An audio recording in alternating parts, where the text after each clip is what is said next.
It was a devastating crash, a freak accident, said Alpine Canada, that killed Canadian ski cross racer Nick Zoricic. Today, his parents spoke publicly for the first time about their son's death during the World Cup in Switzerland last month and showed why they believe it could have been prevented. The CBC's Ron Charles has the story. Ron? Diana, the family of Nick Zoricic says at first they accepted the suggestion the elite skier's death was a freak accident. But a closer look at video of the ski cross race on that Swiss mountain last month changed their minds. For the Zoricic family, this video is agonizing, the last seconds of their son's life. Yet they watch because they say it is key to understanding his death. Another 2-3 meters. Bibi Zoricic, Nick's father, is himself an alpine ski coach. He says the extent of his son's injuries suggests there was something very wrong with the course. We went to funeral home and we saw Nick, and I saw wounds, and I had to see it. The family's lawyer, Timothy Danson, goes further. This was no freak accident. The finish line of this World Cup event was a death trap.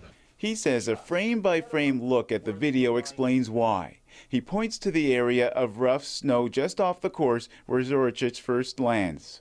If this had just been groomed, like any other race ever, Nick would be alive today. Danson says then Zoricic should have hit the type of fence that absorbs the skier's impact. Instead, it propelled him into a pile of hard-packed snow that the family says should never have been there. This video shows a pile of snow afterwards. I believe that's what finished him off. Sylvia Brudar says the realization that things could have ended differently for her son is the hardest. Every cell in my body hurts, but knowing that this could have been avoided, it makes it into an agony. The family is asking sport governing bodies, Alpine Canada and the International Ski Federation, for an independent investigation into what went wrong on that race course.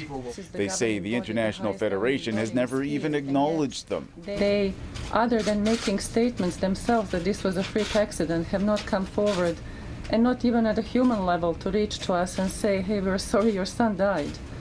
Nothing. And that silence hurts, deeply, deeply hurts. The International Ski Federation released a statement today offering sympathies to the Zoricic family. That statement and one from Alpine Canada also point out that there are already investigations underway by Swiss police and state authorities. Diana? Ron, the family clearly has a lawyer. Are they planning to sue? The family says they are not suing. In fact, they've taken the whole idea of litigation off the table. They say they hope that way no one will be afraid to launch a full and independent investigation in order to make sure this never happens to another family. Diana? Thanks, Ron. Ron Charles in Toronto.